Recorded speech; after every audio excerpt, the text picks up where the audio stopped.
This just in, the United States is about to slam its doors shut on immigrants from 75 countries. Uganda and Tanzania are on that list. Why? Because in Washington's view, these nations are failing a fundamental test of democracy. This is not just a travel ban. This is a seismic shift in American foreign policy, using visa processing as a weapon, and it's happening right now under the Trump administration. Some call it a necessary stand for freedom. Others call it collective punishment that will hurt innocent families. Who's right? This is Kenya News Update today, and we're going deep on a story that will reshape Africa's relationship with America. To understand this bombshell, we need to rewind to Kampala just days ago. On January 21st, 2026, President Yoweri Museveni, 81 years old, was declared the winner of Uganda's presidential election for a seventh term. The official result: a landslide 72% of the vote. But that number tells only part of the story. The election was marred by what African Union observers and major human rights groups called severe repression. Opposition rallies were blocked. Key opposition figures were arrested in the preceding months. And on election day, the government imposed a nationwide internet blackout, a move widely seen as an attempt to stifle dissent and independent monitoring of the vote. Then came the victory speech. Fresh from his win, President Museveni didn't speak of unity. He labeled his political opponents terrorists, accusing them of trying to use violence to overturn the results. This rhetoric from a leader who has been in power for over 40 years sent shockwaves through diplomatic circles. It was the final straw for an American administration that has made democratic sovereignty a cornerstone of its second-term foreign policy. The Trump administration, since its inauguration in January 2025, has moved away from the quiet diplomacy of previous years. It has publicly embraced a doctrine of conditional engagement. Access to American markets, travel, and partnerships is explicitly tied to a country's internal governance. We saw early signs with sanctions on specific officials in Belarus and Venezuela. But this proposed suspension of immigrant visas, the kind for people seeking to live permanently in the U.S., for 75 countries, is the doctrine's most aggressive application yet. It's a direct response to what the White House sees as a global backsliding of democratic norms, with Uganda's election serving as the immediate catalyst. The central tension is clear: is this a principled defense of democracy, or a blunt instrument that causes more harm than good? Let's start with the perspective from Washington. Supporters of this drastic move argue it is a long overdue and necessary corrective. Proponents point out that for decades, the United States, under both Republican and Democratic administrations, has issued stern statements about flawed elections and human rights abuses, only to continue business as usual. The visa, they argue, is a privilege of partnership, not a right. And when a government systematically represses its own people, jails opponents, shuts down the internet, and then vilifies them as terrorists, that partnership is fundamentally broken.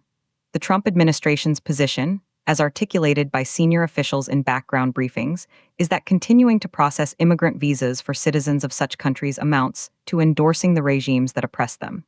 It signals that the abuses don't have real consequences on the world stage.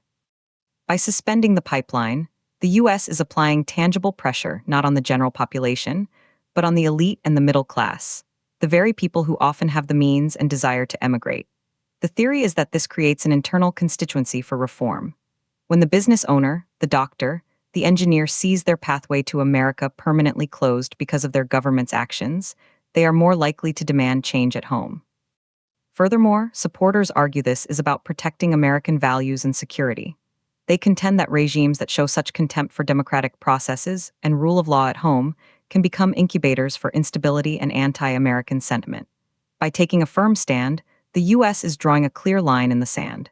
It's saying, if you want the benefits of engagement with the United States, you must uphold basic democratic standards. Proponents see this as a more honest and robust foreign policy. They argue that targeted sanctions on individuals are too easily circumvented, while broad economic sanctions hurt the poor. This visa suspension, they claim, is a precise tool aimed at the aspirational class, forcing a reckoning. It's a wake-up call to 75 capitals around the world. Democratic backsliding has a direct and personal cost. But wait, there's another side to this story. Critics, however, see it differently. They argue this policy is a catastrophic error, a form of collective punishment that will devastate ordinary families while strengthening the grip of authoritarian leaders. Opponents counter that the people most affected by this suspension will not be President Museveni or his inner circle. They will be the young software developer in Kampala who has a job offer in Silicon Valley, the nurse from Dar es Salaam seeking to join her family in Minnesota, the academic fleeing political persecution who now finds the escape route blocked. Human rights advocates and immigration experts are sounding the alarm. They point out that immigrant visas are often a lifeline for activists, journalists, and members of marginalized groups who are specifically targeted by repressive regimes. By shutting down this legal pathway, the Trump administration may inadvertently be trapping vulnerable people in dangerous situations. Furthermore, critics argue this move plays directly into the hands of autocrats. President Museveni can now tell his people, "See, the West is against us. They are punishing all Ugandans for our independence." It fuels nationalist rhetoric and allows leaders to deflect from their own failures by blaming foreign powers. There's also a profound legal and ethical question here. Skeptics point out that judging the democratic credentials of 75 nations is a highly subjective exercise, ripe for political bias. Which metrics are used? Who makes the list and who is left off? The lack of clear, transparent criteria opens the U.S. up to accusations of hypocrisy and geopolitical favoritism. Is Uganda being targeted for its oil deals with China? Is this less about democracy and more about geopolitical competition? Finally, opponents argue this undermines America's own interests. It alienates an entire generation of aspiring professionals across Africa and beyond, the very people who could build bridges between their home countries and the U.S. It cedes influence to other global powers who impose no such conditions. And it abandons the nuanced tools of diplomacy, supporting civil society, funding independent media, applying targeted Magnitsky-style sanctions in favor of a sweeping, indiscriminate hammer. The counter-argument is clear. This policy punishes the victims, empowers the oppressors, and diminishes American standing. So who's right? Let's look at the evidence. Stepping back from the heated rhetoric, what does the available evidence suggest? First, the data point we have is stark, that 72% victory margin for Museveni. In a genuinely competitive election, such an overwhelming result, especially amid reports of repression and an internet blackout, is a statistical red flag for independent observers. Organizations like the African Union and the UN Human Rights Office have documented patterns of intimidation, not just in Uganda, but in several other nations likely on the US list. The evidence of democratic erosion in specific countries is, in many cases, well documented by independent monitors. However, experts in international law and migration note that there is zero historical evidence that broad-based travel bans or visa suspensions lead to democratic reform. Looking at the evidence from past U.S. administrations, similar measures against Cuba, Iran, and North Korea did not trigger internal liberalization. If anything, they solidified state control over populations by limiting exposure to external ideas. Expert analysis from think tanks like the Migration Policy Institute suggests that such policies are ineffective at achieving political change and come with severe humanitarian and diplomatic collateral damage. International comparisons are also telling. The European Union has a more graduated approach, using visa restrictions as a last resort and often tying them to specific issues like migrant readmission agreements, not wholesale governance reviews. The data on global migration patterns shows that when legal pathways to countries like the US are closed, people in desperate situations often turn to more dangerous, irregular migration routes, enriching smugglers and traffickers. The evidence, therefore, presents a complex picture.